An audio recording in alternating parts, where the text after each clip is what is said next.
Hello, dear listeners. Close your eyes, settle into your favorite cozy spot. In the year 1954, the stage is set for a crucial security hearing involving the esteemed physicist J. Robert Oppenheimer. Amidst the hearing, the formidable figure of Admiral Lewis Strauss takes center stage. His determination to act against Oppenheimer is fueled not only by suspicions of communist ties, but also by a deep-seated personal grudge. Their history intertwines with a meeting that occurred in 1947 when Strauss, an aspiring academic with a past as a shoe salesman, attempted to recruit Oppenheimer to Princeton. However, this effort was met with a condescending remark from the physicist, further fueling Strauss's animosity. Simultaneously, the specter of Albert Einstein looms in the background. Oppenheimer's engagement with the renowned physicist raises intrigue, particularly for Strauss. He observes as Oppenheimer converses with Einstein, and an attempt to greet the great mind falls flat when Einstein offers no acknowledgement. This leads Strauss to wonder if Oppenheimer had disparaged him in Einstein's presence. Yet, the story reaches further into the past, to 1924, when Oppenheimer was a young physics student at Cambridge. His insatiable thirst for knowledge led him to a daring act of injecting a poisonous apple on his professor's desk, all to attend a lecture by Niels Bohr, a luminary in the field. This boldness brings Oppenheimer face to face with Bohr, sparking a mentorship that encourages him to break free from the confines of traditional education. As our story unfolds, we find the young Oppenheimer's academic journey leading him to the University of Göttingen. It is here that he encounters Isidor Rabi, a fellow student with whom he forms a close bond. Their shared pursuit of knowledge propels them towards their PhD goals. It is within the hallowed halls of Göttingen that Oppenheimer also crosses paths with Werner Heisenberg, a theoretical physicist whose brilliance leaves an indelible mark on the young Oppenheimer's aspirations. With his academic pursuits well underway, Oppenheimer's journey takes him back to the United States, where he begins teaching at Berkeley. Among his peers is Ernest Lawrence, a Nobel Prize winner, who affectionately refers to him as Oppie. The lecture halls that once echoed with just one eager student, Giovanni Lomanitz, soon become filled with a diverse array of minds hungry for knowledge.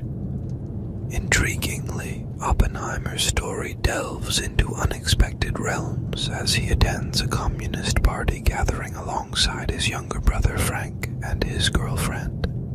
It is at this gathering that he encounters Hakon Chevalier, a man who will play a significant role in his life. Amidst the social and political currents of the time, Oppenheimer forms connections that will both shape and challenge his path. The enigmatic Jean Tatlock enters Oppenheimer's world, igniting a passionate connection. Their encounter is marked by an intimate exchange, both physical and intellectual. After an intimate moment, Jean's curiosity leads her to a book on Oppenheimer's shelf, bearing a Sanskrit inscription that reads, "And now I am become death, the destroyer of worlds." As our tale winds further, Oppenheimer's life takes a myriad of turns that shape the course of his personal and professional endeavors. With his left-leaning political views and affiliations raising eyebrows, Oppenheimer finds himself in a world fraught with ideological tension. He accompanies his brother Frank and Lawrence to a ranch in Los Alamos, a move that marks the beginning of a new chapter in his life. Frank's association with the Communist Party is a source of concern for Oppenheimer, who, while sharing similar political inclinations, discourages his brother's involvement. Despite his own political convictions, Oppenheimer's affiliations with organizations like the Federation of Architects, Engineers, Chemists, and Technicians, FAECT, raise suspicions of his supposed communist ties, among others. These concerns cast a shadow over his aspirations and relationships. Amidst these shifting dynamics, Oppenheimer's connection with Jean Tatlock deepens. Yet the arrival of news that the Germans have achieved nuclear fission brings urgency and uncertainty to their world. Luis Alvarez's frantic reaction to this revelation underscores the gravity of the situation, and as news of Hitler's invasion of Poland breaks during a FAECT party, the impending conflict casts a shadow over their lives. In the midst of these turbulent times, Oppenheimer's path intersects with Catherine Kitty Puning, a member of the Communist Party. As her failing marriage crumbles, a relationship blossoms between them, eventually leading to marriage and the birth of a son, Peter. This chapter is marked by the complexities of human emotions, as Oppenheimer grapples with ending his affair with Jean, whose feelings are deeply hurt by his decision to commit to Kitty. The birth of their son Peter marks a new chapter in Oppenheimer's life, yet it is accompanied by challenges. Kitty's descent into alcoholism strains their relationship, leading them to leave Peter in the care of Chevalier while they embark on a journey. And so, the tapestry of Oppenheimer's life grows ever more intricate, weaving together personal relationships, political ideologies, and the rapidly shifting landscape of world events. Should you wish to hear more of this captivating tale, dear listener, I stand ready to continue the narrative.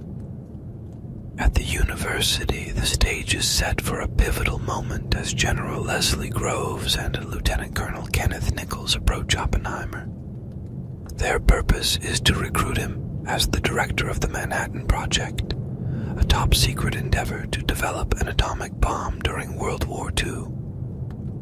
Oppenheimer, with his intellect and vision, begins to assemble a team of brilliant minds, including Richard Feynman, Kenneth Bainbridge, Seth Nettermeyer, Lily Hornig, Lomanitz, and Alvarez.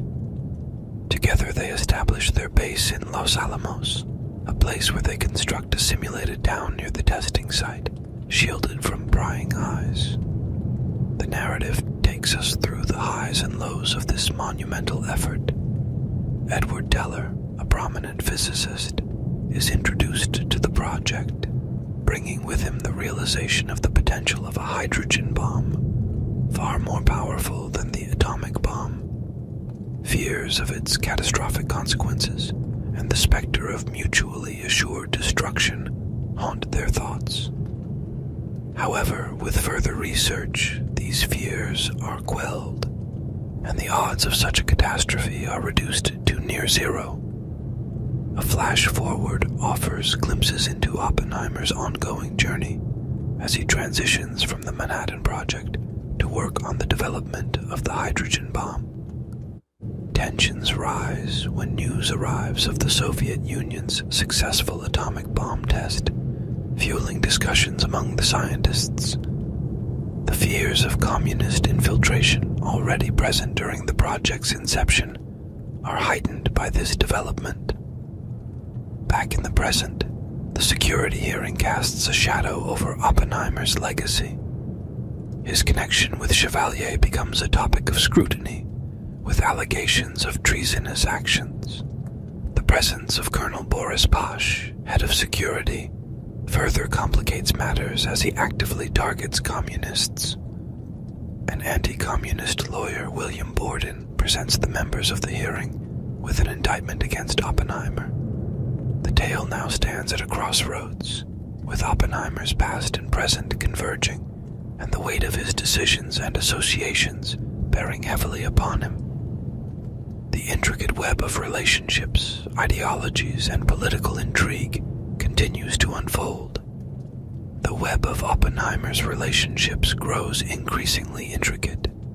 His continued affair with Joan is brought to light through poignant flashbacks.